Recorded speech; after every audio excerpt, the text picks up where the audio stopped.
Kusum Kanwar, founder and CEO, the Mindful Multi-Activity Center and Addup Skills, APER core committee member, for a wonderful session.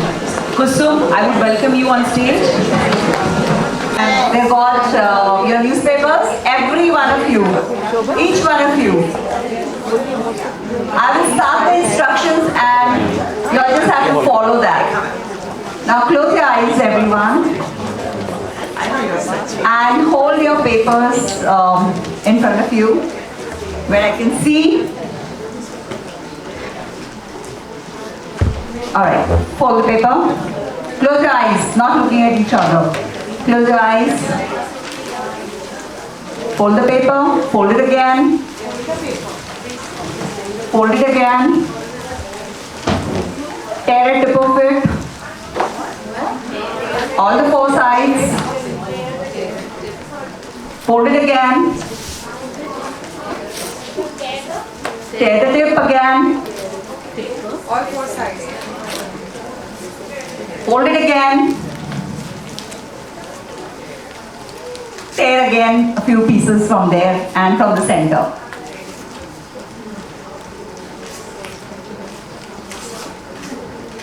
Next slide.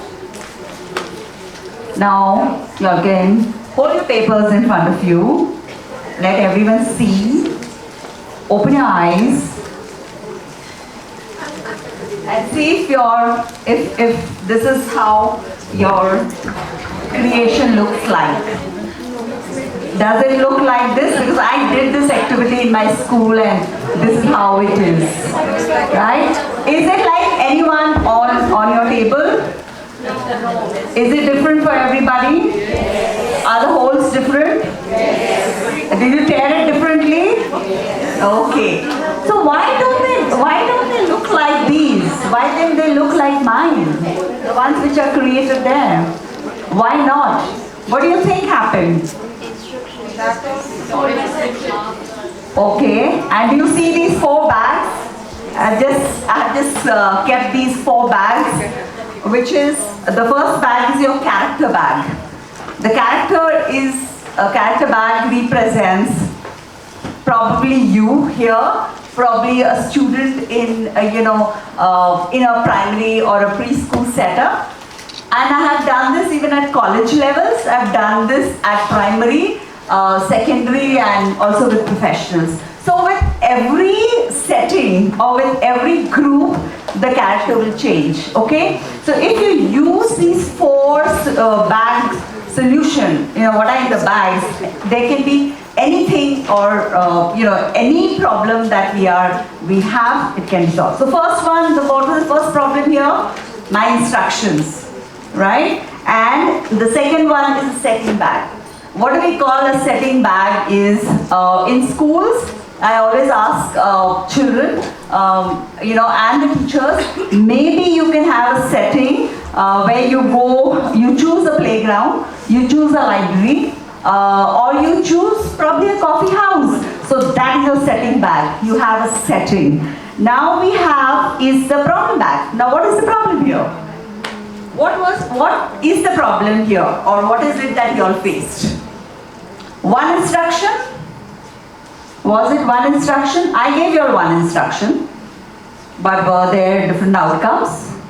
Yes. So it can be positive, it can be negative as well. Different outcomes for different people, right? Of how you understood that. Instruction, was it very fast? Yes. Very quick, yeah, very fast. It was unclear, right? It was very unclear. I didn't stop to listen to anyone. You all kept saying, now what, now what? What? And your way, it was, yeah. So just think about it in your own classroom settings. So how can we benefit from good instruction is what I'm going to talk about. I spoke about instruction. I'm giving you another concept how to resolve it is through these 4 bags, which it becomes very, very interesting to children in any setting. Whether it is at the preschool level, it is with the teachers, it is with the older children. I've done it in many, many settings and it has really worked very well, where children have put in their problems and the solutions are out. Now let us go back to our classroom scenarios. What happens? This whole data telling us that we have class full of children with and without disabilities. We do have, right? We spoke about inclusion, that we are not doing inclusion here, and we've not had this kind of a topic. So I'm just doing this for 15 minutes where we are holding an inclusion moment for you all. So just think about it, about what I spoke. Maybe all of you are, even though we are all teachers, but we all had that instruction with different outcomes. So can you imagine in our classrooms, we have children with and without disabilities. They're there. We do say, because I run an inclusive school that's called a mindfulness, multi-activity center, where I have all sorts of children coming to me. In fact, it is a school where we encourage children with disabilities, and by the way, we have mainstream children coming in, but they all benefit, right? I really liked something that Pathik said, that why do we have this timetabling? We don't have any timetables. We start at 8 o'clock and we end at 6 o'clock, and every child has got their own IEPs. Whether it's a mainstream child or whether it's child with disabilities, right? So it benefits, it has to benefit. If you've got a child with disabilities and you have a child without disabilities, but if they're not playing, they're not interacting with each other, it's not called an inclusive school, right? So that is again our problem. We can put that in the problem, because I've taken it out from the problem box back. We have a class where children are not helpful towards each other. So what do? We need to teach it, right? And there is a class full of children with and without disabilities who don't care about each other. So what do? We have to teach it. So in the solution box, where we have, we have brainstormed and we've come out with this. The next slide, it's showing that.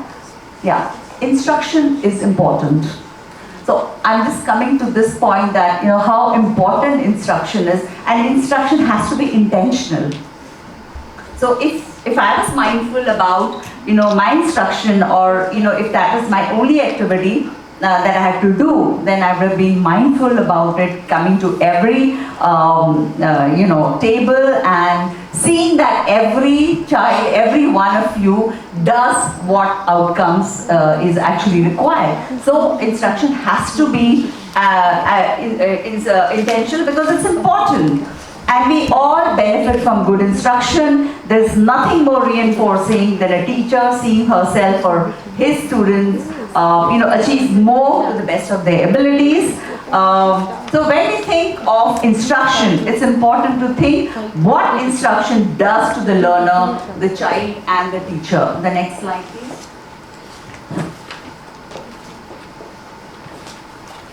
So how do we apply this, in the settings we work? So we call it holding an inclusion moment. So whether it is, at the preschool that we run, or it is at, in any other school where they, it's a middle school, secondary school. I will not put the professionals here. Whichever setting, we use this 4-bag solution. You all can try this in your schools, because what happens, it gives, if you tell a child, okay, come and put in your problem here.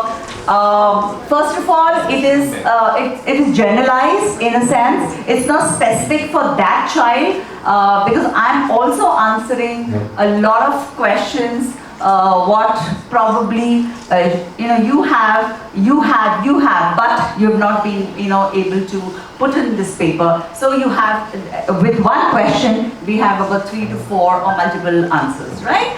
Then it says that there is nothing more reinforcing for a teacher than seeing her students achieve, and there is nothing better for the child to feel better about themselves. You would have probably felt really nice if you had made those kind of, the hand torrents that we did it in school, but that was done intentionally because the instructions were intentional. Here the instruction wasn't intentional. And also, there's a whole lot of data, or its database. Instruction and teaching is database, means good instruction leads to good outcomes. In fact, most researchers say that student failure is instruction failure. Do you agree? Yes. Instruction failure is what that leads to student failure. The next slide, please. So we've also, this everyone knows now, the 4 bags solution. It's a solution, it's a character bag, problem bag, setting bag, and a solution bag. The next slide, please. So we also have this example of Anmol. So Anmol came to, the name is changed. It came to our school, and in a few days he went back with a lot of party invitations, because he was invited to a lot of parties. The parent was really happy and thrilled about it, because he said that this happened for the first time that he has got a party invitation. Now, what is the outcome here? Because I'm talking about inclusion. I'm not saying inclusion, it's an indication of inclusion here.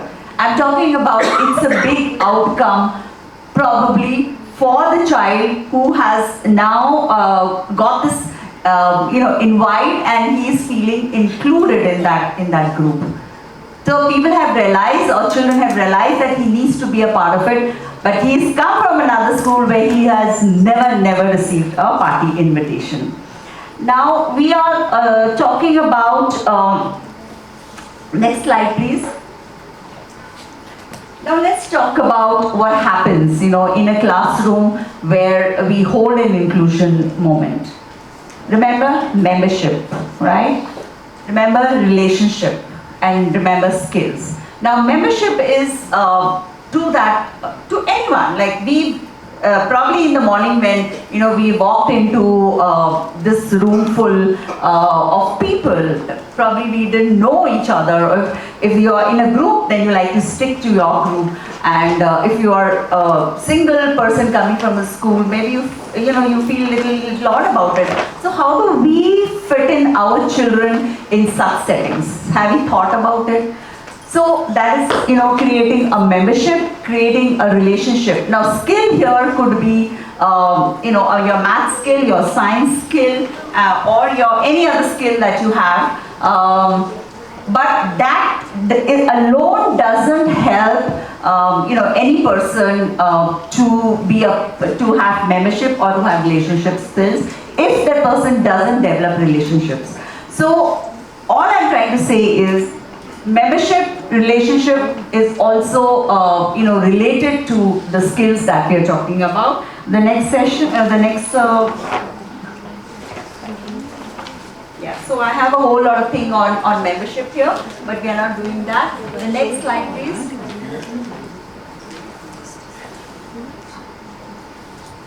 So it's very simple here. It's written that a child doesn't learn what we want him or her to learn. It's because we haven't taught it to them in the right way. It's not necessarily that we are bad teachers, but we haven't figured out the right way to teach. Maybe we don't have control of all the things we need to have control of sometimes in the class.